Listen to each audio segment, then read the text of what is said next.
কোরবানির ঈদ, কোরবানি হলো 3 দিন, 10ই জিলহজ, 11ই জিলহজ, 12ই জিলহজ। মানে যেদিন কোরবানি হয় এটারই 10ই জিলহজ কয়। তারপরের 2 দিন, এই 3 দিন, প্রথম দিন সুবহে সাদিক ফজর থেকে তৃতীয় দিন সন্ধ্যা পর্যন্ত, এই 3 দিনের ভিতরে কেউ যদি তার এই মৌলিক খরচের অতিরিক্ত, এই যে মৌলিক খরচ বলতে বললাম, বউ বাচ্চা যে কয়জনের সংসার আপনার, যার জি ফুট লইয়া সংসার যে কয়জনের, আপনার ওই সবারই দলীয় হইতো না। জি বিয়ে দিয়ে লাইছেন মেয়ে জামাইয়ের বাড়িতে, কারণ হেতেরে আর হেবিডিরে আর দলীয় হইব না। ফুট বিয়ে করে লাইছে, ভিন্ন হয়ে গেছে, তার সংসার আলাদা, হেরে দলীয় হইব না। আমনে যে কয়জনের চালা এখন এই কয়জনের হিসাব, মানে আমনের টাকা দিয়া বাজার খরচা টরচা হয়, তাহলে এই কয়জনের মৌলিক যা প্রয়োজন, ওষুধপত্র, কাগজ কলম, বাজার সদাই, হ্যাঁ ইত্যাদি, এই টাকার অতিরিক্ত যে ব্যক্তির কাছে যা আছে, জমি, তার ব্যবসার মাল, তার ব্যাংকের টাকা, তার কাছে জমানো স্বর্ণ ইত্যাদি মিলাইয়া যদি 52.5 বড়ি রূপার দাম, মানে 84,000 টাকা, 1600 টাকা করে এখন রূপার বড়ি সর্বোচ্চ দাম, 84,000 টাকা, তার যদি ওই বাকিগুলো প্রয়োজনের অতিরিক্ত যা আছে তার এগুলো মিলাইলে হয়, তাহলে ওই পুরুষ ওই নারী যার কাছে আছে তাদের উপরে নিঃসন্দেহে কোরবানি ওয়াজিব। ওই 3 দিন মনে করেন আমি এই হাজী সাহেবের কাছে, শাহাবুদ্দিন সাহেবের কাছে আমি 1 লাখ টাকা পাইতাম, তা আমার কাছে এমনি কোনো টাকা নাই, কথার কথায় পেটে ভাতে আসে শুধু 10-20 হাজার টাকা দিয়ে আমি খরচা মরচা চলে, বেতন পাই, খরচ করে লাই, কিন্তু এই টাকাটা আমি ওনার কাছে পাইতাম। কোরবানির দিন, প্রথম দিন হোক দ্বিতীয় দিন হোক, উনি আমার এই পাওনা টাকাটা ঘটনা চক্রে ওই দিন দিছে, দিয়ে কইছে ভাই আমি টাকাটা, আর এইটা যদি আমার এই মুহূর্তে এই মৌলিক প্রয়োজন যেটা এইটার অতিরিক্ত হয়, মৌলিক প্রয়োজনের টাকা তো আমার কাছে 10-20 হাজার টাকা আছে, যেটি তো আমি চলতেই আছি, তাহলে এই ঈদের এই 3 দিনের ভিতরে এই টাকার মালিক হওয়ার কারণে, প্রয়োজনের অতিরিক্ত হওয়ার কারণে এই ব্যক্তির উপরে এই আমি এখন এই টাকাটা দেওয়ার কারণে এই কোরবানি হয়। তা আপনি বলবেন যে টেয়ারা লইয়া তো বিপদে না বললাম, অন আবার বুঝি কোরবানি দেওয়া লাগবে, তাহলে বিপদে না পড়তে চাইলে, কোরবানি দিতে না চাইলে আপনি টাকাটা মাফ করে দেন, ভাই আমি টেয়া দেওয়া লাগবে না, 1 লাখ টাকা আপনি কিছু খাইনি তো সারছে, আর কোরবানি দেওয়া লাগবে 20,000 টাকা সেভ হয়ে যাবে, 80,000 টাকা মারি খেয়ে যাবে। এটা কেউ করবে নি, কথা কর না, এটা কেউ করবে নি, তো চাইলে আপনি কি বললেন? তাইলে এরকম কোরবানি, হজ, এটা ফরজ এবং ওয়াজিব, এটা আপনি বোঝেন না বললে ফিডার থেকে মাফ পাবেন না। আপনি বোঝেন নাই কেন? আপনি বাংলা কথা বোঝেন না, আপনি, আচ্ছা আমি যে এখন বলছি আমার কথা এটা বুঝছেননি আপনার, তো এটা আপনি বোঝেন না কি? আপনি মাদ্রাসায় পড়েন নাই আর কি, কিন্তু এখন আমার এই বাংলা কথাটা বুঝেন নাই, তো এটা বুঝে নিবেন। এটার জন্য একবার দাওরা পাস করতেই হবে, টাইটেল পাস করুন লাগবে, মাস্টার্স পাস করতে হবে, এটা তো জরুরি না। শরীয়তের মাসআলা আপনার দায়িত্ব বুঝে নাও যে হুজুর আমার বসত আছে এদ্দুর, ব্যাংকে টাকা পয়সা আমার আছে এত, আমার জমি আছে এদ্দুর, এই যা আছে আমার, আপনি আমার এই হিসাব করে দেন, আমার উপরে কোরবানি ওয়াজিব কিনা। এটা উচিত না? একজন মানুষের উচিত কিনা একজন আলেম থেকে জিজ্ঞেস করে না? আমরা এটাকে মনে করছে খামখেয়ালি, মনে করলে কোরবানি করে, মনে করলে করে না, যার মনে করে তার করে। ফুট বিদেশ টাকা কামাই করে, তার কাছে 1 লাখ 2 লাখ 10 লাখ টাকাও আছে, এইতে বাইক টাকা পাঠাইছে, টাকা 30,000 বাপমার নামে বা একজনের নামে কোরবানি দিছে ঘরে, আমগো বাইক তো কোরবানি হইছেই, আমগো বাইক বুঝি কোরবানি হইলেই সারছে। তোমার উপরে যে কোরবানি ওয়াজিব, এটা বুঝি তোমার বাপের নামে দিলে কোরবানি আদায় হবে? আমার আব্বার লুঙ্গি আব্বাই ফিনছে দেখে আমার আর লুঙ্গি ফিনতে লাগবে না নাকি? আমি তখন আপেন ফিনলে সারব বলে? অসংখ্য প্রবাসী ছেলে এই খামখেয়ালি করে, তার নিজের কোরবানিটা আদায় করে না, অথচ সে নিশ্চিত গুনাহগার, কোরবানি আদায় না। দুইজনেই নবীনগরে মনে করেন দোকানদারি করে 2 ফুট, এখনো ভিন্ন হইছে না, দুজনেরই কামাই আছে, দুজনেই টাকা পয়সা রোজগার করে, 1-2 লাখ টাকা দুজনের কাছেই ব্যবসার পণ্য আছে, মাল এবং জমাও আছে, পুঁজি আছে। তো দুজনের উপরেই তো কোরবানি ওয়াজিব, 2 ছেলের উপরেই কোরবানি ওয়াজিব। তারা ওই 2 জনে মিল্লা 15,000 করে 30,000 টাকা দিয়া বাপের হাতে দিছে, আপনার নামে কোরবানি দেন, গোস্ত সবাই মিল্লা খাবো। এটা কি গোস্ত খাওয়ার কথা? গোস্ত তো সারা বছরই মানুষে খায়। তো কোরবানির ইবাদত এই 2 ছেলের উপরেই তো কোরবানি ফরজ, আরে ওয়াজিব। তো এদের কোরবানি কই আদায় হলো বলেন? বাপের নামে কোরবানি দিলেন, বাপের কোরবানি না হয়েছে এটা ঠিক আছে, সওয়াব হইব যে বাপের খেদমত করছে সন্তান, তো বাপের খেদমত তো সারা বছরই করতে হয়, তো এখনো করবেন। একজন সন্তান কি মা বাপকে সারা বছর যখনই দরকার লাগে, যে সৎ সন্তান সে কি বাবা মারে টাকা দেয় না? তো এই সময় দিছে, কিন্তু এই কারণে তোমারটা বাদ পড়বে কেন? তোমারটা বাদ পড়বে কেন? তোমার বাবার কাপড় চোপড় কিনলে কি তোমার কাপড় চোপড় লাগে না? তোমার বাবার ডাক্তার দেখাইলে কি তোমার বাচ্চাদের ডাক্তার দেখাও না? এই জন্য দয়া করে আপনারা এটা বুঝবেন। আমি এক কথায় বললাম, যেই মহিলার কাছে স্বর্ণ আছে, কিছু স্বর্ণ অল্প, 1 বড়ি হোক, আধা বড়ি হোক, লগে যদি রূপাও থাকে কিছু, অথবা টাকা আছে, মহিলার টাকা, এই মহিলার কাছে জমানো 10,000 20,000 টাকা আছে, তাহলে এই 2টা মিলাইয়া, এই যে কিছু স্বর্ণ আর ওই যে টাকাটা, মহিলার যে টাকা, এই 2টা মিলাইলে যদি ওই 52.5 বড়ি মানে 84,000 টাকা হয় ঈদের দিন, তাহলে নিঃসন্দেহে এই মহিলার উপরে কোরবানি ওয়াজিব, এই মহিলারও কোরবানি আদায় করতে হবে।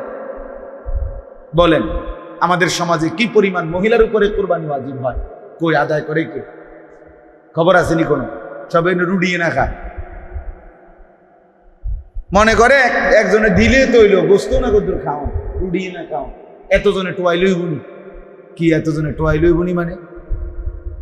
গোস্তই যেহেতু খাওয়া মাকসাদ, তো টোটাল কোরবানি করারই কি দরকার? আগে কিনা রাখলেই তো হয়।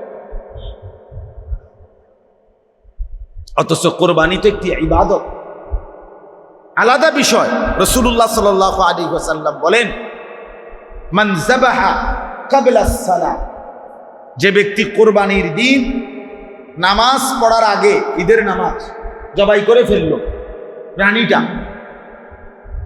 শুধু নামাজটা এখনো শেষ হয় নাই, তার নামাজ আদায় হওয়ার আগেই জবাই করে ফেললো, রাসূলুল্লাহ সাল্লাল্লাহু আলাইহি ওয়াসাল্লাম বলেন, ফাইন্নামা হুয়া শাতু লাহমিন, এটা শুধুই কেবল একটা বকরির গোশতই হইল, আর কিছুই হইল না। লাইসা মিনান নুসুকি ফি শাইইন, কুরবানির কিছুই হয় নাই। আজ্জালাহু লি আহলিহি, সে শুধুই কেবল তার পরিবারের জন্য গোশত খাওয়ার তাড়াহুড়া করল। কি কথা! শুধু কি হয় নাই, কি পড়ে নাই, নামাজটা শেষ হয় নাই, এখন এর আগেই জবাই করে লেছে। তাইলে যদি এত বড় ধমক দেয় নবী যে বেটা তোর কোরবানি বলতে কিছুই হয় না, শুধু কেবল গোশত খাইলি আর কি, তাইলে কোরবানি পুরুষ কিংবা নারী প্রত্যেকের উচিত জেনে বুঝে আমার উপরে কোরবানি ওয়াজিব কিনা এটা জানা বুঝা। আল্লাহ তাআলা কোরআনুল কারীমের মধ্যে বলছেন, ওয়ালিকুল্লি উম্মাতিন জাআলনা মানসাকান, সর্বযুগে সর্বকালে আদম থেকে নিয়ে আমি আল্লাহ কোরবানির বিধান নির্ধারণ করেছি। আজকের না, 2 বছর 10 বছর আগের না, সর্বযুগের মানুষের জন্য আল্লাহ বলেন আমার বান্দাদের জন্য আমি কুরবানির বিধান রেখেছি, লিয়াযকুরু ইসমাল্লাহি আলা মা রাযাকাহুম মিন বাহিমাতিল আনআম। কেন? আল্লাহ তাআলা বলেন আমি চাই আমার বান্দা আমার দেওয়া হালাল চতুষ্পদ জন্তু জবাই করার সময় আমার নাম নিবে, আমার স্মরণ করবে, বিসমিল্লাহ আল্লাহু আকবার বলবে। এটা শুনবার জন্য আমি কুরবানির বিধান করেছি, গোশত খাওয়ার জন্য। লিয়াযকুরু ইসমাল্লাহ, আমার জিকিরের জন্য দিছি বেটা। গোশত তো তোর বেটা নাফরমান, আমি তো প্রত্যেক দিনে খাওয়াই। গরুর গোশত কি পৃথিবীতে কোনো আশ্চর্য কিছু? খাসির গোশত কি পৃথিবীর কোনো আশ্চর্য কিছু? তিন মানুষ দেখে নাই প্রতি বছর কোরবানির দিন শুধু মানুষের গোশত দেখে, এমন কিছু এটা বলে তাইলে? বরং এটা তো ইবাদত, এটা ইবাদত, এটা আল্লাহর হুকুম, এটা ওয়াজিব। নবী সাল্লাল্লাহু আলাইহি ওয়াসাল্লাম বলেন মান কানা লাহু সাআতুন ওয়া লাম ইউদাহি ফালা ইয়াকরাবান্না মুসাল্লানা। যে কোরবানির সামর্থ্য থাকার পরেও, সামর্থ্য বলতে শরীয়ত কর্তৃক আপনার মন মতো না, বেশি ঝামেলা আছে এবছর দিতাম না, ওটার মন মতো ওটা কি গাঁজাখুরি কথা কইলে হবো নাকি? বেশি ঝামেলা আছে মানে না না, হাতে হবে মাত্র 2 মাস হয়েছে, তারে 12 লাখ টাকা দিয়ে বিদেশ পাঠাইছি, এবছর বাদ দাও কোরবানি, আল্লাহর রহমতে এত বিদেশ করক, 2-4 বছর লাইনে হোক, টেয়াটু মিল তুই কোরবানি করো, একবারে বড় করে দিন, বড় করে গ্যারাম চুক্তি একটা মানে ডাক ফালাই দিন। এটা কি খামখেয়ালি কথা বলেন না? আপনার কি এটা মন মতো না? মন মতো। ঝামেলায় থাকলে জোহরের নামাজ ফরন লাগে না, কথা বলেন না কেন? আরে ঝামেলায় থাকলে জোহরের নামাজ পড়তে হয় না, ঘুমে থাকলে আসরের নামাজ ফরন লাগে না। তো তাহলে ফরজ ইবাদত বুঝি আপনার খামখেয়ালি। তাহলে নামাজ যেমন ফরজ ইবাদত, এটা যেমন খামখেয়ালি করা যায় না, তো হজ্জ তো ফরজ, কোরবানিও তো ওয়াজিব, এটা তো খামখেয়ালি করলে হবে না। আল্লাহ তাআলা কোরআন কারীমের মধ্যে এই জন্য বলছে যে আমি তো এটা নতুন দেই নাই বেটা, সর্বযুগে ছিল। ওয়ালিকুল্লি উম্মাতিন, আদম আলাইহিস সালাম থেকে নিয়ে মুহাম্মদ সাল্লাল্লাহু আলাইহি ওয়াসাল্লামের উম্মত, মানে আমরাই শেষ উম্মত, আমাদের পরে আর কোনো জাতি আসবে না, তার মানে কিয়ামত পর্যন্ত। আদম থেকে নিয়ে কিয়ামত পর্যন্তের জন্যই আমি আল্লাহ কোরবানির হুকুম নির্ধারণ করেছি। তাহলে এইটাকে বাদ দেওয়ার সুযোগ মুসলমান বাদ দিতে পারবেন। আমাদের সমাজে খুব বেশি খামখেয়ালি, যতজনের উপরে কোরবানি ওয়াজিব হয় অতজনে দেয় না। বাড়ি চুক্তি একজন দিলে কামাই করে যতজন, এবং সেই কামাইয়ের মধ্যে যার কাছে অতিরিক্ত এই টাকাটা আছে, বললাম যে এখনকার এটা কম বেশ হইতে পারে, 84,000 টাকা ফিক্সড না, রূপার দাম বাড়ে কমে উঠানামা করে, কখনো 1350, কখনো 1400, কখনো আরো নামে 2700 টাকাও হয় রূপার বড়ি, কখনো কখনো 47-48,000 টাকাই কি হয়ে যায়, 50,000-এর নিচে প্রয়োজনের অতিরিক্ত যার কাছে আছে তার উপরেই কোরবানি হয়। আপনি 2 লাখ টাকার গরু কোরবানি দিতে হবে জরুরি না, কোরবানি আদায় করতে হবে। আপনি 10,000 টাকার খাসি দিয়েই কোরবানি দেন, অসুবিধা কি? এটা তো আল্লাহর হুকুম, এটা তো বেটাগিরি না, এটা ফুডাঙ্গিরি মারণেরও কিচ্ছু না, বড়াই করার কিচ্ছু না। যে আমরা 3 জনের উপরে কোরবানি হয়েছে ওয়াজিব, এখন 40,000 করে দিতাম গেলে আপনার 3 জনের এত টাকাও হবে না। আবার হুদা খাসি দিলেও কেরম দেখা যায়, তো কাজে এক নাম দেই 50,000 টাকা করে বড় নাম দিয়ে, আমি বড় নাম দিলে কিলা বইল, বাকি 2 জনের কোরবানি, বাকি 2 জনের কোরবানি তো আদায় হলো না। আর নবী সাল্লাল্লাহু আলাইহি সাল্লাম বলেন যে কোরবানি আদায় করে নাই অথচ সামর্থ্য ছিল, সে যেন নামাজে না আসে। একদম সাফ বলছে, নাফরমান তুই বেটা মসজিদে আসবি না, তুই ঈদগাহে আসবি না, বেঈমান, যা বেরো বেটা তুই। ঘুম যাবে এটা গিয়া, তুই হত্যা থাক, গোস্ত রান্দা হইলে গোস্ত খাইছ, তুই আইস গোস্ত খাইবি দুনিয়ার, গোস্ত না খাইবি তুই নামাজ পড়ে করবি কি? রাসূলুল্লাহ সাল্লাল্লাহু আলাইহি সাল্লাম নিষেধ করছে যে সামর্থ্য থাকার পরেও যে কি করে নাই, কোরবানি করে নাই, সে যেন কি না আসে, নামাজে যেন না আসে, সে যেন ঈদগাহে না আসে। তো যেখানে ওয়াজিব নামাজ, ঈদের নামাজ এইটাই পড়তে মানা করেছে, তো ফরজ নামাজ হতো তো যা নামাজ দিয়ে কি বুঝবে? আল্লাহ আমাদেরকে মাফ করে দেন। এই জন্য কোরবানি একটি প্রাচীন ইবাদত, আল্লাহর পছন্দের ইবাদত। পৃথিবীর প্রথম আদম আলাইহিস সালামের জামানাতে আল্লাহ তাআলা কোরবানির বিধান চালু করেছে। কোরবানি কেন চালু করবে? কোরবানির মাধ্যমে মুমিনের পরীক্ষা হয়। কোরবানির মাধ্যমে মুসলমান পরিচয় দেওয়ার পরে কোরবানি দিয়ে কে আল্লাহকে ভয় করে আর কে নফসের গোলামি, শয়তানের গোলামি, মনের ইচ্ছার গোলামি করে, এটা পার্থক্য। এজন্য কোরবানির দ্বারা তাকওয়ার পরীক্ষা হয়। কোরবানি দ্বারা কিসের পরীক্ষা হয়? তাকওয়ার, আল্লাহ ভীতি, আল্লাহ ভীতি, আল্লাহ ভীতি। কোরবানি থেকে আল্লাহ তাআলা তাকওয়া যাচাই করে, গোস্ত না, রক্তও না, তাকওয়া। যার তাকওয়া আছে, আল্লাহকে ভয় করে কোরবানি করছে, আল্লাহর মহব্বতে দিচ্ছে, আল্লাহ তাআলা তারটাই কবুল। এই কোরআনের আয়াতটা আমি পড়ছি আপনাদের সামনে, দেখেন, একটু শুনেন।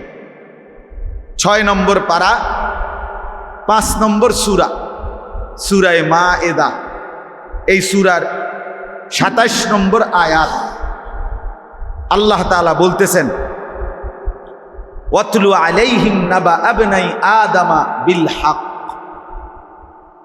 হে নবী, আপনি আমার বান্দাদের কাছে, আপনার উম্মতের কাছে আদমের 2 সন্তানের সেই ঘটনা, কোরবানির ঘটনাটা বিস্তারিত সুন্দর করে সঠিকভাবে বর্ণনা করুন। তাইলে তারা বুঝবে কোরবানির মূল উদ্দেশ্য।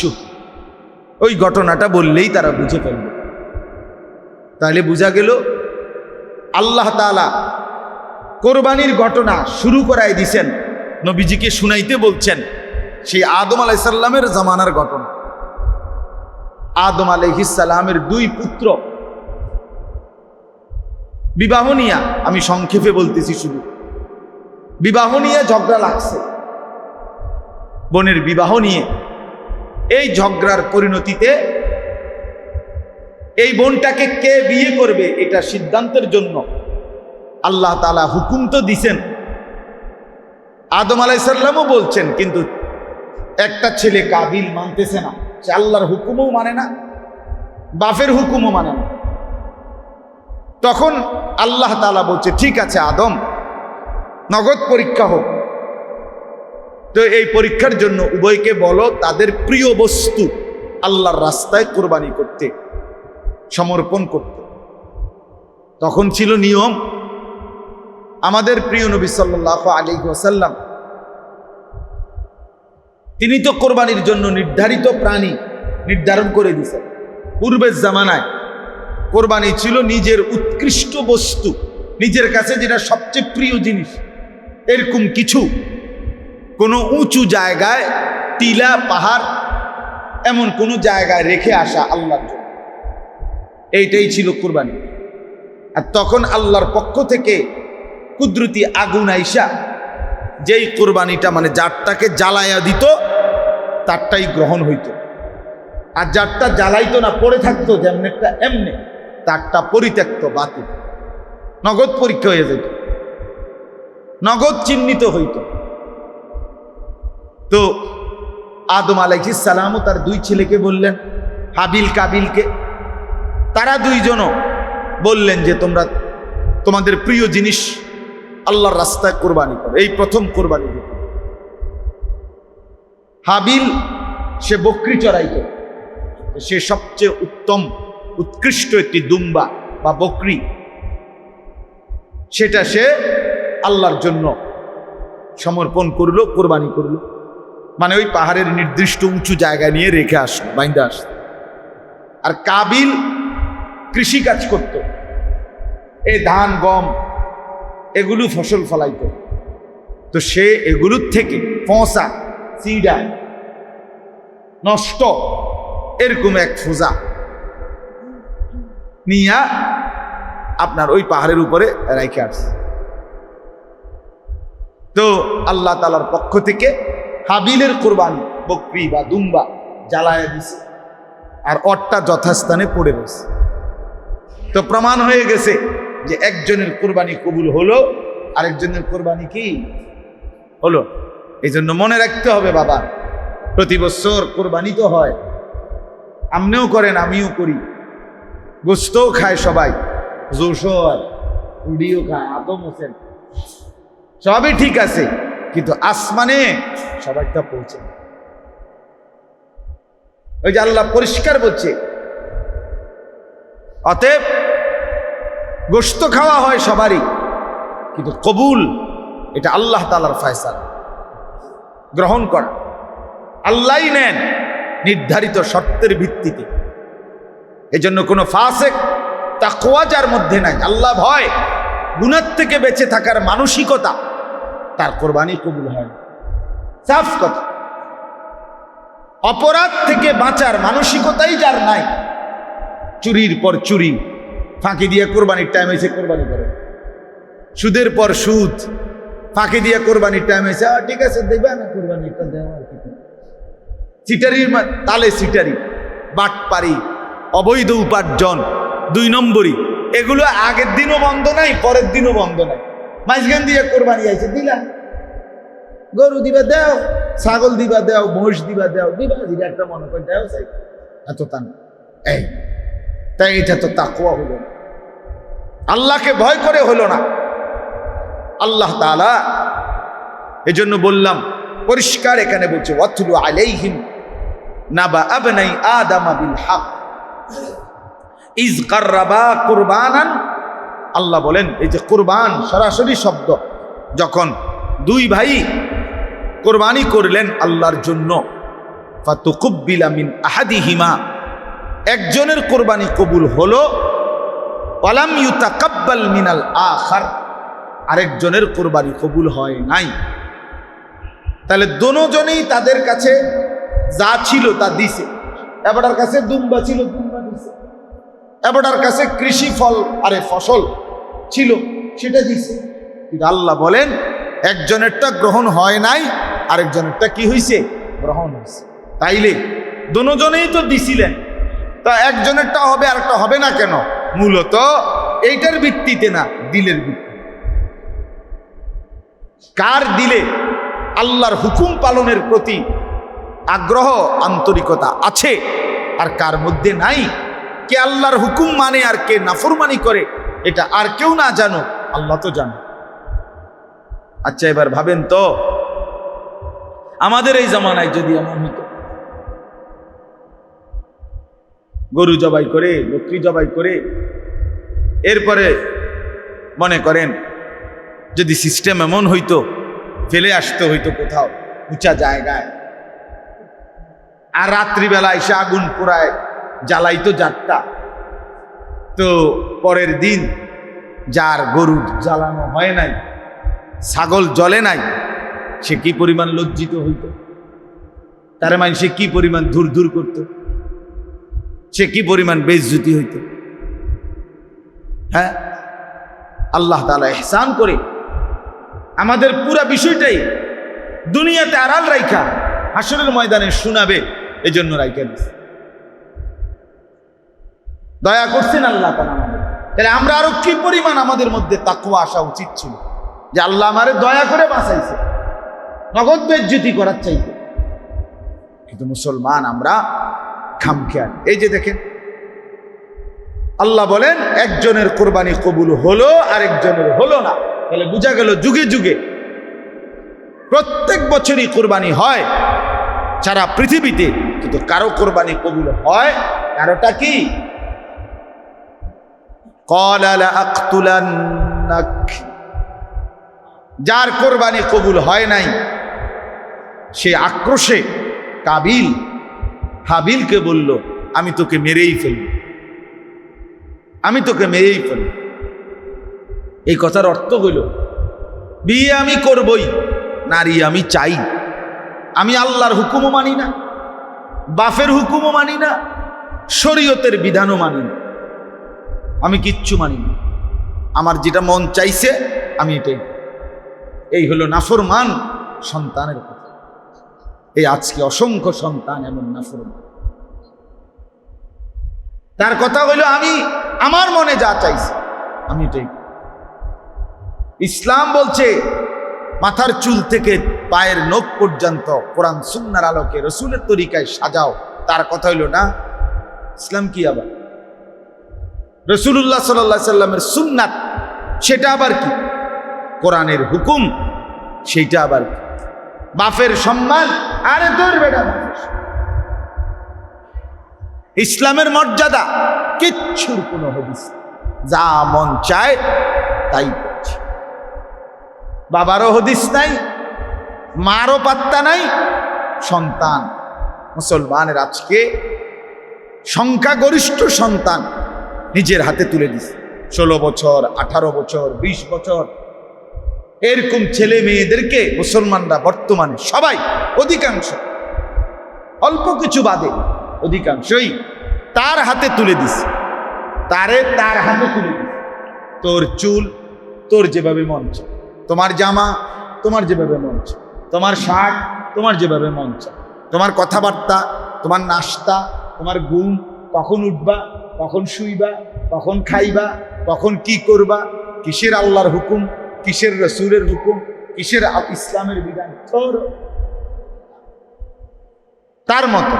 টেলিভিশন দেখে শিখো, নয়তো ফেসবুক থেকে শিখো, নয়তো ইউটিউব থেকে শিখো, নাহলে বন্ধুদের থেকে শিখো, নাহলে কাফের বেঈমান থেকে শিখো, নাহলে দুশ্মন থেকে শিখো, কিন্তু ইসলাম থেকে কিছু নিও না। বাবা মা, অভিভাবক, সন্তান সবাই মিলে চেষ্টা করতেছে, যেখান থেকে নেও। পৃথিবীর সবচেয়ে বড় কাফের থেকেও মডেল নিতে পারো, আদর্শ সিস্টেম নিতে পারবা, কিন্তু কোরআন থেকে নিও, ইসলাম থেকে নিও। তো এই জীবন কি করলেন, কি হলো? তো এইবার এই শেষ কথাটা শুনেন, এটাই মূল বক্তব্য আজকে। হাবিল তখন বলছে, ক্বালা ইন্নামা ইয়াতাকাব্বালুল্লাহু মিনাল মুত্তাকিন। এই যে হাবিলকে যখন বলছে কাবিলে যে আমি তোকে মেরেই ফেলবো, তো হাবিল বলছে, ভাই তুমি আমারে মেরে ফেলো আর না মারো, তোমার ভাল লাগুক বা না লাগুক, পছন্দ হোক বা না মানো, তুমি মানো কিংবা না মানো, তবে এটাই মনে রাখো, কিয়ামত পর্যন্তের জন্য মূলনীতি এক কথা, যে নিশ্চয়ই আল্লাহ কোরবানি ইবাদত কবুল করবে, তার তাকওয়া থাকবে। ইন্নামা ইয়াতাকাব্বালুল্লাহু মিনাল মুত্তাকিন। নিশ্চয়ই আল্লাহ তাআলা মুত্তাকি, যে তার কোরবানি কবুল করবে। মুত্তাকি মানে কি? যে ব্যক্তির মধ্যে তাকওয়ার গুণ আছে। তাকওয়া মানে কি? তাকওয়া মানে দুই জিনিস, যে মুসলমান প্রতিনিয়ত গুনাহ থেকে বিরত থাকতে সর্বাত্মক চেষ্টা করে, যে মুসলমান প্রতিনিয়ত আল্লাহর ইবাদতে লেগে থাকে। নামাজ যার ছোটে না, মিথ্যা যে বলে না, চুরি যে করে না, মাঝে মাঝে তো হোঁচট খাইতে পারে, অ্যাক্সিডেন্ট হইতে পারে, ভুল হইতে পারে, আরেকটা হইল তার ফিকির এটা আমার দ্বারা যেন নাফরমানি না হয়। ফজরের জামাত কখনো আমাদেরও 1 রাকাত ছুটে গেছে, কখনো তাকবীরুল্লাহ পাই নাই, দিতেই পারে। আরেকটা হলো নামাজ, এটারে কোনো বিষয়ই মনে করে না, এটারে কোনো বিষয়ই মনে করে। সুদের টাকা এটা যে না জায়েজ, এটারে কোনো বিষয়ই মনে করে। টেলিভিশনে নাচ গান দেখা, তার বউ বাচ্চা তার ঘরে, এটা যে একটা গুনাহ পাপ, আচ্ছা 20 বছর ধরে এবার এটারে কিছুই মনে করে, এটা কি প্লাস্টিক মানুষ? কোন এটা কি মানুষ না প্লাস্টিক? দেখিতে আবার আজ প্রতিদিন বিড়ি খায়, এটারে কিছুই মনে করেন ওমা এটা কি প্লাস্টিক নাই। স্বাভাবিকভাবে বাঁকা হয়ে গেছে, বুড়ো হয়ে গেছে, প্রত্যেক দিন বিড়ি খায়, সারাদিন সকাল বিকাল নিয়ম মাফিক, রুটিন মাফিক। একবারে মনে হয় ডাক্তারের প্রেসক্রিপশন চাইয়া চাইয়া বিড়ি, ডাক্তারে যেভাবে কইয়া দিছে যে সকালে একটা, দুপুরে একটা, রাইতে একটা, এইভাবে মনে হয় যেন একটা প্রেসক্রিপশন চাইয়া না। এটা কি বলে? এটা কি ধরনের মুসলমান? প্রতিদিন টেলিভিশন দেখে, প্রতিদিন চা দোকানে নাচ গান দেখে, নর্তকীর ছবি দেখে, কথায় কথায় গালি দেয়, বুড়া বয়সও সুদের টাকা, ঘুষের টাকা, মিথ্যা বলে, কিস্তি নিচ্ছে। আহা, আস্তাগফিরুল্লাহ, আস্তাগফির। এই মানুষটার কুরবানি কিভাবে কবুল হবে? ইবাদত কিভাবে কবুল হবে? শুধু কুরবানি না মিয়া, ইবাদত কবুলের জন্য তাকওয়া হওয়া শর্ত। এই জন্য হাবিল বলে দিচ্ছে ইন্নামা ইয়াতাকাব্বালুল্লাহু, নিশ্চয়ই আল্লাহ কবুল করে থাকেন। এখানে এই শব্দটা কুরবানি, এই শব্দটা শুধু ফিক্সড করা নাই, নিশ্চয়ই আল্লাহ ইবাদত কবুল করে থাকেন মিনাল মুত্তাকিন, যারা মুত্তাকি তাদের থেকে। তাইলে প্রথম দিন যেদিন কুরবানি শুরু হলো সেদিনই হাবিল বলে দিল তাকওয়া লাগবে, তাকওয়া। আসমানে পৌঁছতে হইলে, আল্লাহর কাছে কবুল হইতে হইলে, আল্লাহর কাছে তুলে দিতে হইলে তাকওয়া বুঝাই দিতে হবে। তাকওয়া মানে গুনাহ থেকে বেঁচে আছেন কিনা, নেক আমলে অভ্যস্ত কিনা, আল্লাহকে ভয় করেন কিনা। হ্যাঁ, এইটারে বলে তাকওয়া। হ্যাঁ, বললাম না হোঁচট খাবে। আমি কোনোদিন মিথ্যা বলি নাই, আমি বলি না। আমি কোনোদিন অন্যায় করি নাই, আমি এটা বলার সাহস রাখিও না। কিন্তু আরেকটা হলো লাগাতার মিথ্যা, লাগাতার নাফরমানি, স্বাভাবিক। এটা মুসলমানের পরিচয় হতে পারে, এটা হইতে পারে। প্রতিদিন নামাজ পড়ে না, এটা গাদ্দার ছাড়া আর কিচ্ছু, এটা গাদ্দার। প্রত্যেক দিন এক তালে ওজনে কম দেয়, এটা বাটপার ছাড়া আর কিছু হইতে পারে। এটা চিটার, বাট নিয়মিত সুদ খায়, এটা সুদখোর, হারামখোর ছাড়া আর কিছু হইতে পারে। মানুষ তো ভুল হয়, অ্যাক্সিডেন্ট করে, কখনো কখনো গুনাহ হয়ে যায়, আবার তওবা করে মাফ চাইয়া নেয়, এটা না মুমিন। কিন্তু গুনাহকে জীবনের সাথে একদম মিশাইয়া দেওয়া, এটা কি? এই জন্য বললাম, আল্লাহ তাআলা বললেন ইন্নামা ইয়াতাকাব্বালুল্লাহু মিনাল মুত্তাকিন, নিশ্চয়ই আল্লাহ মুত্তাকির ইবাদত কবুল করেন। তাহলে প্রথম দিনও বলছে তাকওয়া। এবার আসেন, সেই আদম আলাইহিস সালামের জামানাত থেকেই উচ্চারিত হয়েছে যে কোরবানির মধ্যে মূল বিষয় হলো তাকওয়া। কি বলেন না? এবার আমাদের নবী সাল্লাল্লাহু আলাইহি সাল্লামের আমলে আইসা যখন কোরআন নাজিল হয়েছে, সেই সময় আবার কোরবানির কথা আবার বলতে গিয়ে আল্লাহ পুনরায় আবার ওই হাজার বছর আগে, হাজার হাজার বছর আগে সেই আদমের জামানার কথাটা আবার উচ্চারিত করছে। বলছে যে দেখো, লক্ষ বছরও যদি পার হয়, কথা ওই এটাই রইল যে লান ইয়ানালাল্লাহা লুহুমুহা ওয়ালা দিমাউহা ওয়ালাকিন ইয়ানালুহুত তাকওয়া মিনকুম। এই যে একই আল্লাহ বলেন, লক্ষ কোটি বছরও যদি পার হয়ে যায় আমার সিদ্ধান্ত বদলাবে না। এক কথাই আদম আলাইহিস সালামের জামানায় হাবিলের জবান দিয়ে যেই কথা বের হয়েছে, আল্লাহর কাছে কবুল হতে হলে তাকওয়া লাগবে।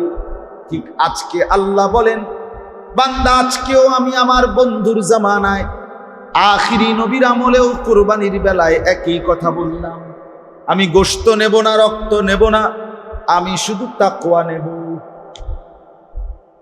কি নেব?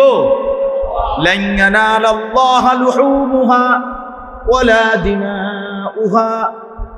আল্লাহ বলেন ফাইদা ওয়াজাবাত জুনুবুহা ফাকুলু মিনহা ওয়া আতঈমুল কানিআ ওয়াল মু'তার। আল্লাহ বলে তোমার কুরবানির প্রাণী জবাই করার পরে যখন কাত হয়ে পড়ে, মানে রক্ত বেরিয়ে পড়ে, যখন একেবারে নিস্তেজ হয়ে যায়, এবার চামড়া ছিলে ফাকুলু মিনহা, গোশতগুলো তুমি খেয়ে নাও। ওয়া আতঈমুল কানিআ ওয়াল মু'তার, এবং অভাবী দুস্থ অসহায় কেউ খাওয়াও। আল্লাহ বলে তোমরাই খাও। এবার যদি বান্দা বলে রব্বুল আলামিন কোরবানি তো দিছিলাম আপনার জন্য, প্রাণী তো জবাই করেছিলাম আপনার জন্য, অথচ আপনি বললেন পুরা গোশত আমি খেতে, আমার গরিব দুঃখীকে খাওয়াইতে, আপনি কি খাবেন না? আপনি কি কদ্দুর নিবেন না? একটা টুকরা নেন, ওদের নুনডা চান, আপনি লেগেই তো কুরবানি দিছি, আল্লাহর জন্য দিছি না? আমরা কথা বলেন না তো, দিছিলাম তো আল্লাহর জন্য। আল্লাহ তাআলা তখন বলে না বান্দা, গোশত পুরাটা তুমি নিয়ে নাও, দিল পুরাটা আমি আল্লাহকে দিয়ে দাও। আমি গোশত চাই না বান্দা, আমি দিল চাই, দিল, আমি দিল চাই, দিল, আমি সেজদা চাই, আমি তাকওয়া চাই। আমি দেখব দিলে আমার ভয় আছে কিনা, আমি দেখব আমার বন্দেগীর গুরুত্ব আছে কিনা, আমি দেখব গুনাহ ছাড়বার মানসিকতা আছে কিনা, আমি দেখব তোমার অন্তরে আমি আল্লাহর সম্মান আছে কিনা। এটা না আমি দেখতে চাইছি বান্দা। তোমার গোশত দিয়ে আমি করব কি? এগুলো তো তোমার জন্যই দিছি, যাও খেয়ে ফেলো, পুরাটা তুমি খাও। কোন ব্যক্তি যদি গোশত কুরবানির উত্তম মুস্তাহাব, আল্লাহর হুকুমও এটা যে গরিবকে খাওয়ানো, অসহায়কে খাওয়ানো, আত্মীয় স্বজনকেও দেওয়া, কিন্তু এরপরেও যদি সংসার বড়, চাহিদা বেশি, প্রয়োজন বেশি তার, এই কারণে যদি গোশত সে সামান্য একটু গরিব দুঃখীকে দিছে, কিন্তু বেশি অংশ পরিবারকে নিয়ে খাইছে, এরপরও এটা হারাম হবে। এটা একদম হারাম না, নাজায়েজ না। ঠিক আছে, খাও, 3 ভাগের 2 ভাগ গোশত তুমিই খাও, 1 ভাগ দাও, আরো কম দিবা গরিব দুঃখীকে, আচ্ছা ঠিক আছে আরো কম, এটাতেও আপত্তি নাই, কিন্তু গুণামুক্ত জীবন এটা আমি শতভাগ চাই। গোশত লইয়া মাথা ব্যথা নাই, বুঝেন নাই কথা? আল্লাহ তাআলার কথা এটা।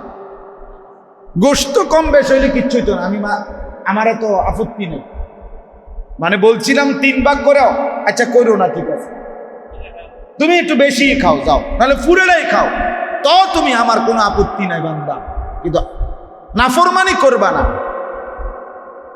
গোশত করতে করতে, হাড্ডি করতে করতে জোহরের নামাজও চলে গেল, আসরের নামাজও চলে গেল, হায় নাফরমান, কিসের কোরবানি দিল? কোরবানির দিনের জোহরের নামাজে পড়লা না, কোরবানির দিনও আসরের নামাজ পড়লা না, তুমি যে গোশত খাওয়াই না, এটা আর বুঝার বাকি কি? এটা কি মাইকিং করে কইতো? আর এটা কি আর পোস্টার লাগাইয়া কইতো? হ্যাঁ, এটা আর বুঝার বাকি রয়েছে কিছু? এটা যে গোশত লুবি বলেন না, এটা আর বুঝার কিছু আছে? কিছু রাসূলুল্লাহ সাল্লাল্লাহু আলাইহি সাল্লাম বলছে ঈদের নামাজ এটা কি ওয়াজিব, তো এইটা না পড়লে যে কুরবানি দিল, নবী বলছে কিচ্ছুই হয়েছে না। লাইসা মিনান নুসুকে ফি শাইইন, কুরবানি বলতে কিছুই হয় না। এখন আমার প্রশ্ন হলো, শুনো, যদি ওয়াজিব নামাজ না পড়লে কুরবানি দেয়, তাহলে নবী বলছে এটা কিচ্ছু হয়েছে না তোর কুরবানি। তো যেই নাফরমান ফজরের নামাজ না পড়লে কুরবানি দেয়, কি রে নাফরমান? তো এটা তো ফজর নামাজ ফরজ নামাজ, কোরবানির দিন যে ফজরের নামাজও পড়লো না, এটি বইয়া রইল গরুর লেগা, গরুরে গোসল করে, আরে তুই না গোসল করবি বেটা, গরু গোসল করায় কিনবি, গরুরে গোসল করা এতে বেটা গরু লইয়েই গেছে, কল্লি বুসি লইয়েই ওটার জান শেষ, দাও লইয়া তারপরে ওই যে কুবাই না এটা টাটফাল মাটফাল ইডি আই আই শিক্ষার কারে কয় দফানি উড়ানি। গত বছর হাজি সাহেব শুনেন, গত বছর আমার এক লোকে নিয়ে গেছে বেটার গরুটা কোরবানি হইব, আমি কোরবানি করবো না, আমি দেখবো কিন্তু বেটার কত লোক থাকবে না, আমার একটা আবেগ, ঠিক আছে আমি গেছি। প্রথম এক বড় গরু প্রায় 3 লাখ 3.5 লাখ টাকা দিয়ে মনে গরুটা কিনছে, বড় গরু, এটারে বহুত কষ্ট করে হতাইছে, অনেক লোক লাগাই শোয়াইয়া 2-4 বারে উঠতে গেছে এটা, এরপরে শোয়াইয়া সবাই ধরে লাগছে, এখন ছুরি লাগাইব। এই সময় রাখো রাখো রাখো রাখো, হঠাৎ হেঁটে না না না ওই যে লোকটারই গরুর মালিক যিনি যার কোরবানি দিতেছে যে বেটা রাখো রাখো রাখো রাখো রাখো, ওই একটা দৌড় দিয়ে আইসা মানে গরুটার উপরে একটা ছবি তোলা, একটা ছবি তোলা। আমি মানে কি কানতাম না, দুঃখে বই যেতাম মারি, ও মা এবারটা কিতে রেখো মানে। এরপরে মনে করেন মোবাইলের মধ্যে উঠাইয়া ফেসবুকে দিবে যে দেখেন দেশবাসী গরুর সাথে গরু কেমন লাগে, কমেন্টস করে জানাবেন আমরা 2 গরুকে কেমন দেখালাম। তো দেশবাসী জানাবে উভয়কে একই রকম মনে হচ্ছে, নাহলে এটা কি বলেন না, গরুর লোকে তুই কাটিয়ে গেলি কি লিগা? আহ খামখেয়ালি মুসলমান, তাকওয়া কোথায়? তাকওয়া কোথায়? আল্লাহর ভয় কোথায়? গুনাহমুক্ত জিন্দেগি কোথায়? এজন্য বাপ প্রত্যেকটা ইবাদত কবুলের পিছনে এটা জরুরি, গুনাহমুক্ত থাকা, গুনাহমুক্ত বাঁচতেই হবে, আপনাকে আমাকে বাঁচতেই হবে, ছেলেকে বাঁচাইতেই হবে, মেয়েকে বাঁচাইতেই হবে, স্ত্রীকে ফেরাইতেই হবে। কয় তো হুজুররা বালা লাগেই তো কয়, বুঝি তো পারি তো না, এই সমস্ত ফাজিলি কথা, এসব বনখাইনা কথা কইলে আমরা এসব রং বেরঙ্গের কথা বললে হবে না, বাঁচতেই হবে, ফিরতেই হবে, ফিরাইতেই হবে স্ত্রীকেও ছেলে মেয়েকেও। কারণ একবার নাফরমানি জিন্দেগি নিয়ে কবরে গেলে আর ফিরবে না, জাহান্নামের আগুনে খালিদুন, অনন্তকালের জন্য জ্বলতে হবে। ইন্নাল মুজরিমিনা ফি আযাবি জাহান্নাম খালিদুন, রব্বুল আলামিন বলে নিশ্চয়ই পাপী নাফরমান জাহান্নামের আযাবের মধ্যে চিরস্থায়ী থাকবে। লা ইউফাত্তারু আনহুম ওয়া হুম ফীহি মুবলিসুন, রব্বুল আলামিন বলেন জাহান্নামীকে লক্ষ কোটি বছরে 1 সেকেন্ডের জন্য জাহান্নামের আযাব থেকে বিরতি দেয়া হবে না। কসম খোদার, কোরআনের আয়াত, 1 সেকেন্ডের বিরতি মিলবে না। অহুম ফীহি মুবলিসুন, আল্লাহ বলে অনন্তকালের জন্য জাহান্নামী ভীষণ মলিন মুখেই থাকবে, আর কোনোদিন মুখে হাসি ফুটবে না, চিৎকার করবে আর কাঁদবে। আল্লাহ বলবে ওমা যালামনাহুম ওয়ালাকিন কানু হুমুজ যালিমিন, আল্লাহ বলবে নাফরমান আমি কিন্তু তোমার উপরে জুলুম করি নাই, বরং তুমি নিজেই নিজের উপরে জুলুম করেছ। আমি তো হায়াত দিয়েছি, সুযোগ দিয়েছি, আমি তো দিন দিয়েছি, তুমি তো পাত্তা দাও নাই। ওয়ানাদাউ ইয়া মালিকু লিয়াকদি আলাইনা রাব্বুক, এই শেষ কথাটা শুনেন জাহান্নামী তখন অস্থির হয়ে, জাহান্নামের ভীষণ আগুনে পাগল হয়ে সর্বশেষ জাহান্নামের দারোগা ফেরেশতা মালিক তাকে ডাক দিয়ে বলবে, হে ফেরেশতা মালিক, তুমি আল্লাহকে বলো না আমাকে জীবনের তরে মৃত্যু দিয়ে দিতে, আমি আর পারছি না। লিয়াকদি আলাইনা রাব্বুক, বলো না আমারে শেষ করে দিতে। এভাবে দুঃখে দুঃখে জাহান্নামের আগুনে না জ্বালাইয়া আমারে একবারে শেষ করে দিতে বলো, আর যেন হায়াত না পাই, আর যেন জীবিত না হই, পুরে যেন ছাই হয়ে যাই। ক্বালা ইন্নাকুম মাকিসুন, ফেরেশতা বলবে না নাফরমান এভাবেই থাকতে হবে। আল্লাহ আমাদেরকে মাফ করে দেন। অতএব আজকে এতটুকুই কথা বাপ, মেহেরবানি করে এই কথাটা, দুইটা কথা বলছি।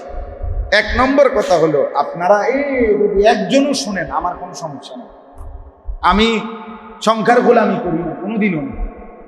আজকে 20 বছরের ওয়াজের জীবনে আলহামদুলিল্লাহ আল্লাহ সংখ্যার গোলামি করি না।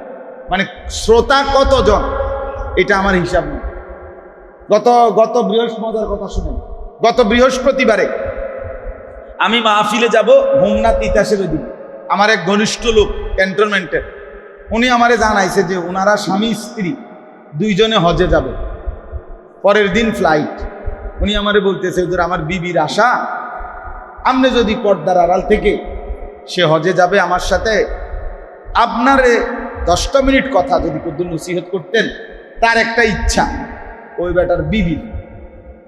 আমি বললাম অবশ্যই, আমি এক্ষণ আইতেছিলাম, আমি আসবো, আমি মাহফিলে যাওয়ার আগে। পরে আমি ওনার বাসায় গেছি, গিয়া এই আড়ালে আপনার উনার বিবি আড়ালে বসছে আর উনি আমার সাথে বসছে, প্রায় 32 মিনিট নসিহত করছি হজ্জের বিষয় নিয়ে। শ্রোতা এই একজনই, মানে এবিডি একজনই, খালাস শ্রোতার বাড়ছে না, বাড়বো কি লেগে আনছে তো এমনি বাসা আমার এই একজন, আরে জামাই লগে আমার সাথে বলছে। এই আল্লাহর জন্য বলা, অসুবিধা কি? একজনের জন্যই বলে যাওয়া, একজনের।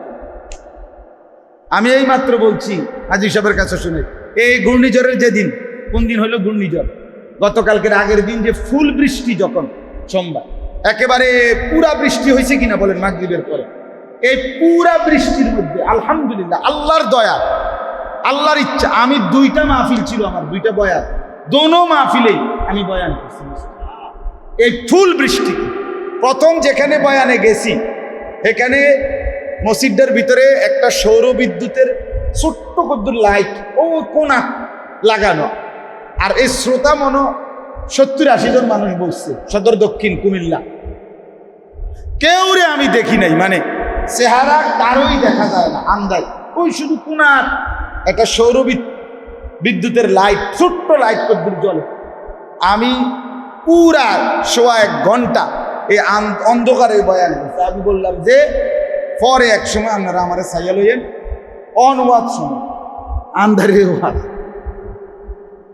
পরের মাহফিলও এই ফুল বৃষ্টি নিয়ে গাড়িত করে আসছি, পানি একদম রাস্তা ভাইসা গেছে, এই পর্যন্ত ভিজাও গেছে পায়ের। আবার মসজিদে ঢুইকা পরের মাহফিলও প্রায় 150 লোক ছিল, বয়ান করছে। আলহামদুলিল্লাহ আল্লাহর জন্য বলা, এখানে সংখ্যা বিষয় না বাপ। আমার শেষ কথা এটাই, একজনকেই বললাম, একজনকেই, কোনো অসুবিধা নাই, কিন্তু মনে রাখতে হবে হজ বলেন, কোরবানি বলেন, নামাজ বলেন, রোজা বলেন, দান সদকা বলেন, জিকির তেলাওয়াত বলেন, গুনাহ থেকে বেঁচে থাকা। সুদও খাইবেন, জিকিরও করবেন, কাম হইতো না কাকা, কাম হইতো না।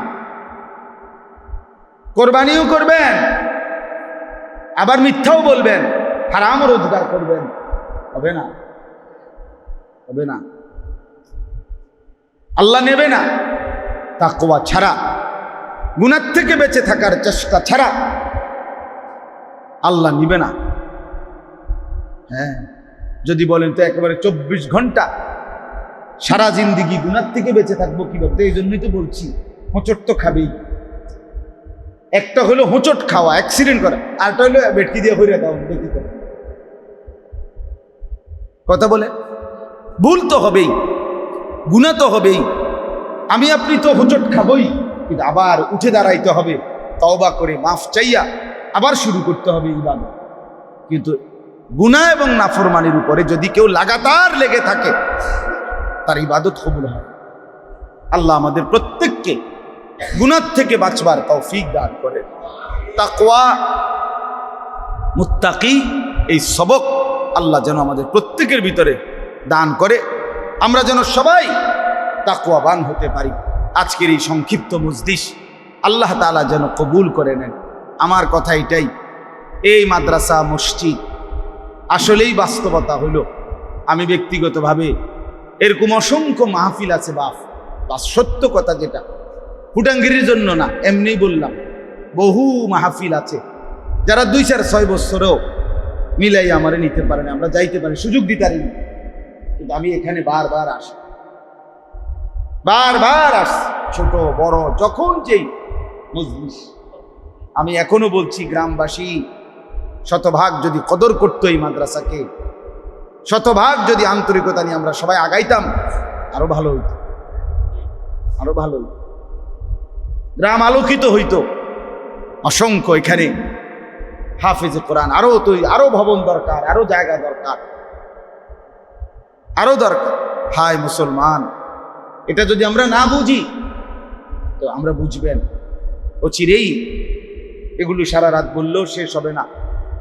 মুসলমানের সন্তানের শেষ ঈমানের চিহ্নটুকু মুছে ফেলার জন্য সারা পৃথিবীব্যাপী যে তীব্র গতিতে দুশ্মনের নীল নকশা কার্যক্রম চলতেছে, সেটা শুধু 4G গতিতে না, 4G সর্বোচ্চ টার্গেট একটাই, মুসলমানের ছেলে মেয়ে নারী পুরুষের ঈমানের শেষ চিহ্নটাও মুছে ফেলা। শেষ চিহ্ন, শেষ চিহ্ন।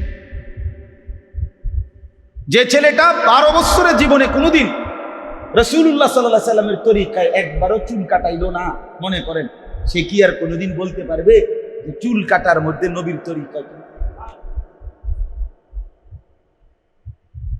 কথা বলেন না।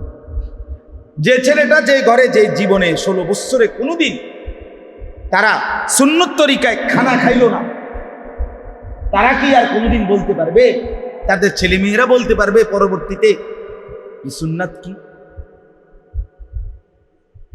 বলে এইভাবে দুশ্মন নতুন যারা, এখন তো মুরব্বীরা যারা আছেন প্রত্যেক সমাখানে শুনি, এ বয়স্ক মুরব্বী চাচাদের মধ্যে কিছুটা তো দিন ধর্ম এখনো আছে, কিন্তু অধিকাংশ একটু টাকা পয়সা হয়েছে, একটু পড়ালেখা হয়েছে, একটু সামাজিক স্ট্যাটাস, ভদ্রতার মুখোশ, এরা ওই পূর্বের আমলের, মানে আজ থেকে 30-40-50 বছর আগের দাদা নানা, দাদি নানি, মা চাষিকে বিরক্তি মনে করে। বিরক্তি, আসলে আগের আমলের সময়ের মানুষ তো হুজুর, আগের সময়ের মানুষ একটু সামাজিকতা বুঝে পায়, সামাজিকতা নাকি বুঝে। আজকে একজন আলেম বললেন, একজন ভদ্রলোক, আমরা 4 জন হুজুর ওনার বাসায় দেখা করতে গেলাম। আজকে একজন বড় আলেম বলছে, ওনার সাথে আমরা দেখা করতে গেছি, উনি আমার সাথে দেখা করতে আসছে, ওনার ওয়াইফ স্বাভাবিকভাবে আমাদের জন্য শরবত নিয়ে আসছে।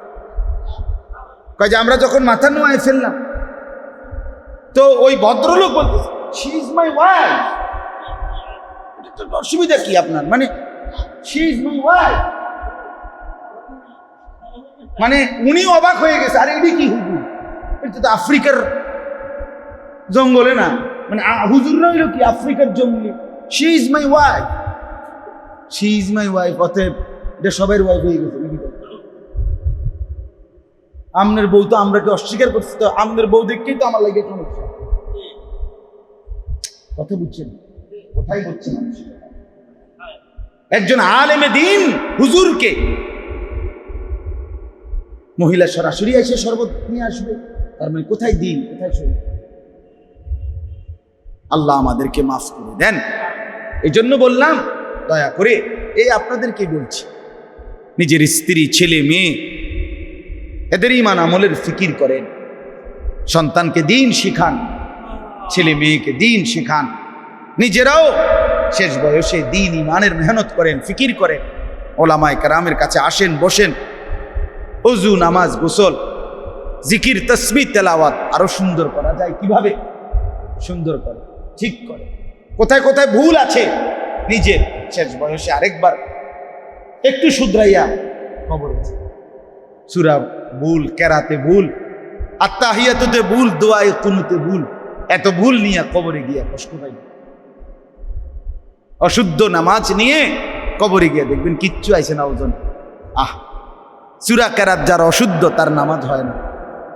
সাফ কথা। আমনি মাদ্রাসা আমনকো গ্রামে পড়ছে, আমনের ফুতনাতি যে নুরানি পড়ছে তারে অন জিগার যে নামাজ ভঙ্গের কারণ কয়টি, খেতে কইবে 19টি। 1 নাম্বার কারণ নামাজ ভঙ্গের, 1 নাম্বার কারণ নামাজে অশুদ্ধ কোরআন পড়া।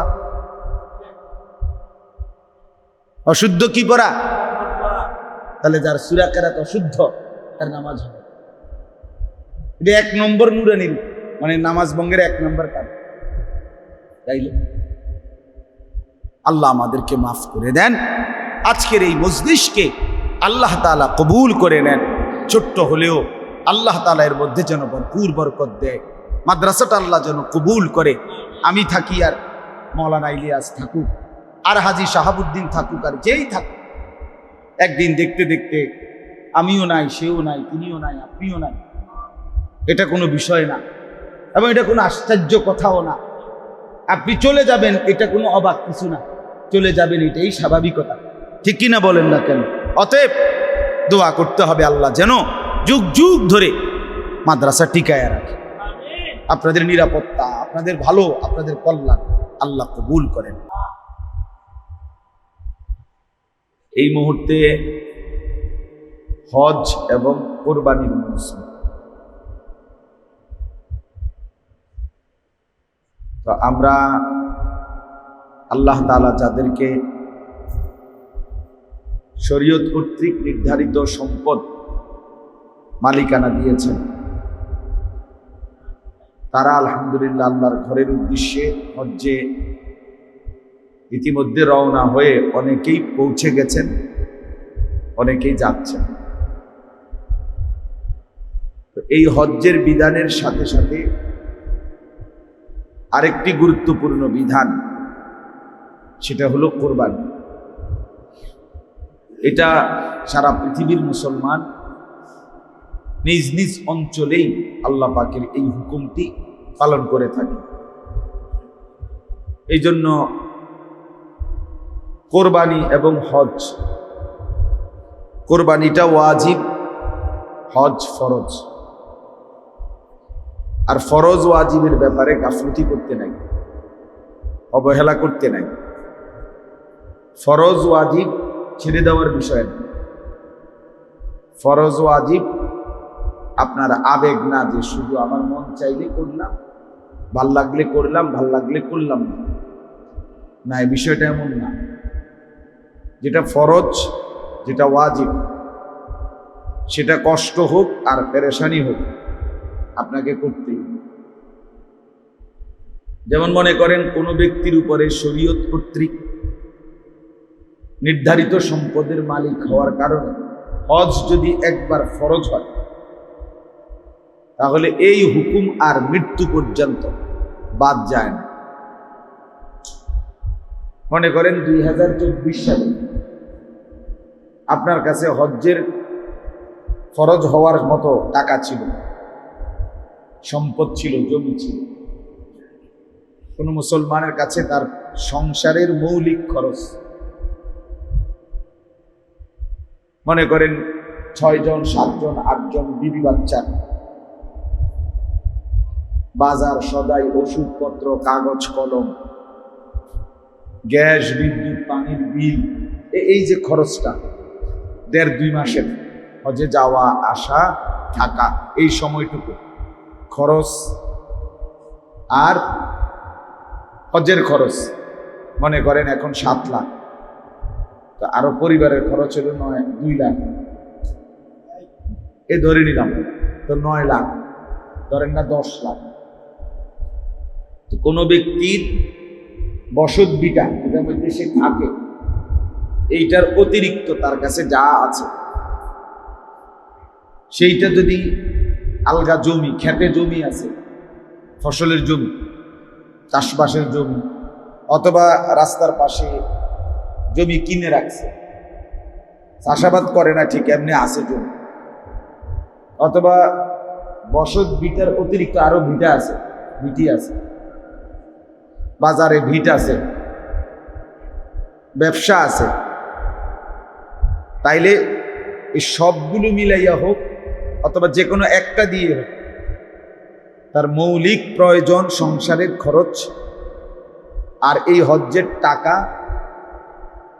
যদি ব্যবস্থা হয় ওই অতিরিক্ত যা আছে তার দ্বারা,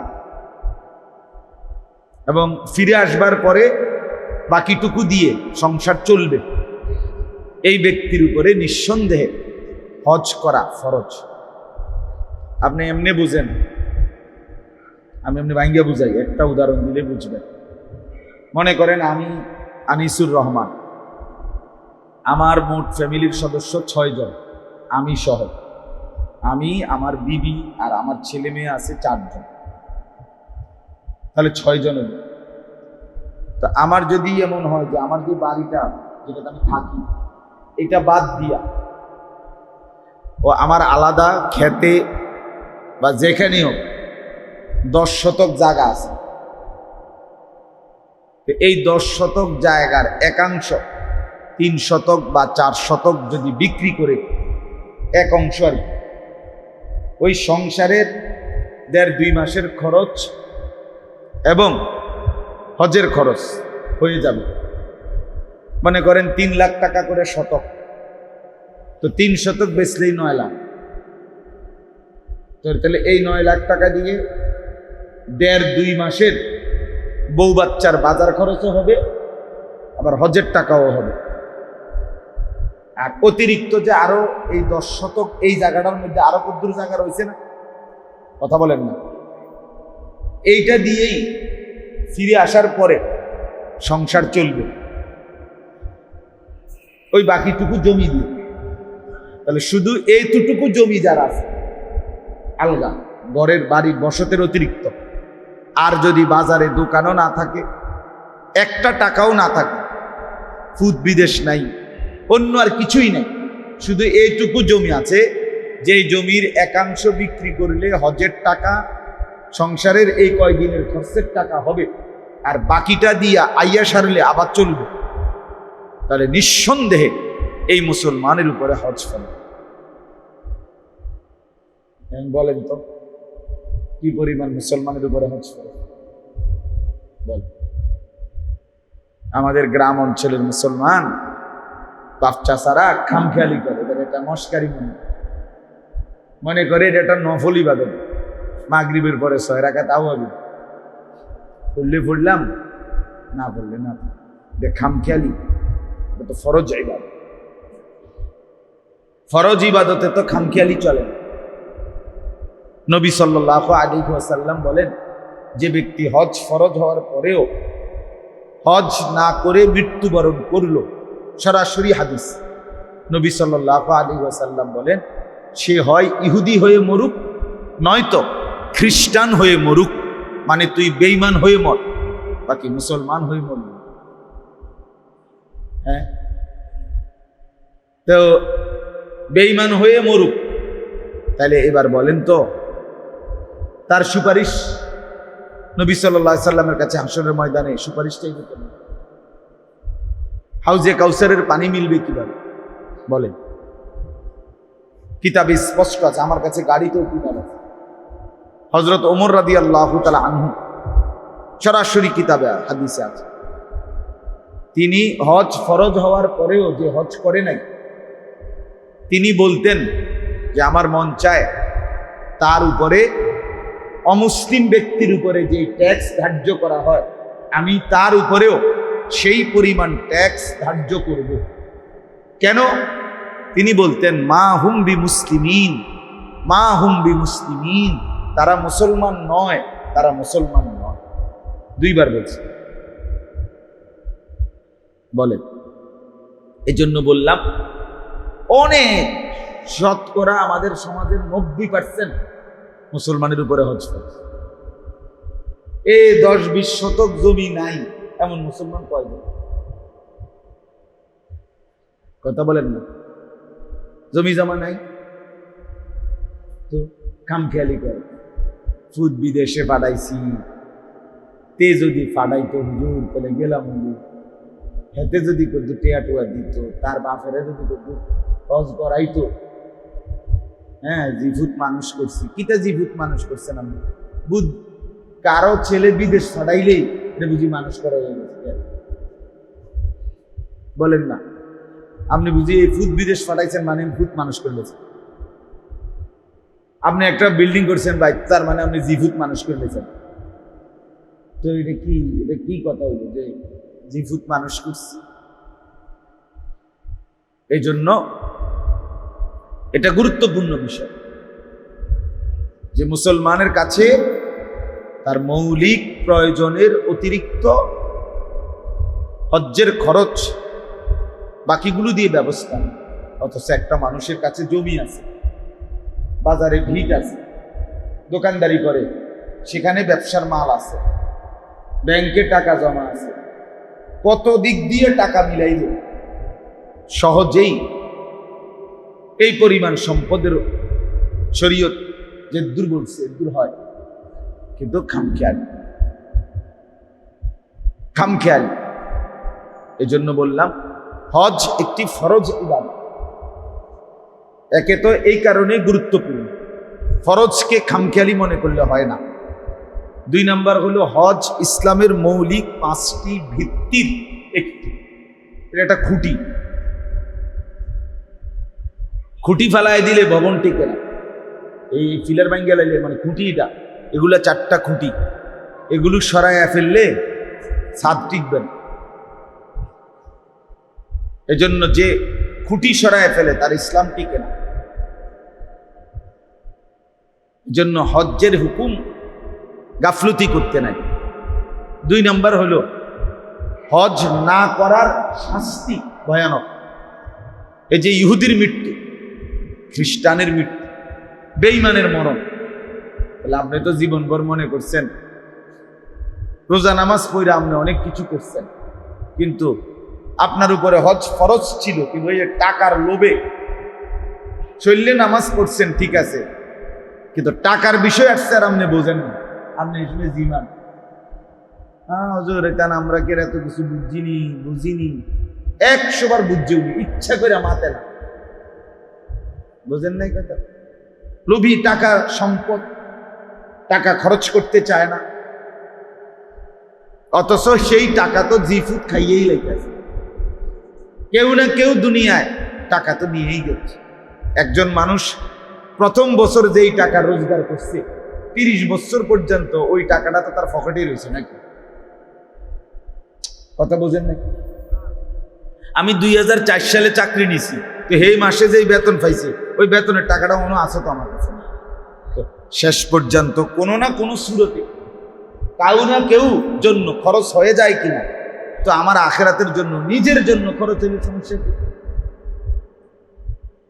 এই বোকামিটা মানুষ কেন করে বলে? এটা না বুঝার কি আছে? কিরে বেটা, আপনি তো কোনোভাবেই শেষ পর্যন্ত তো কেহই টাকা জমা করে রাখে না, হাত বদল হইতেই আছে, তো কাজে কেউ না কেউ তো নিয়েই নিচ্ছে। এটা সন্তান হোক, ছেলে হোক, মেয়ে হোক, তো আমার নিজের জন্য, আমার আখিরাতের জন্য খরচ করবো আমি, এটা আমি করবো না কেন?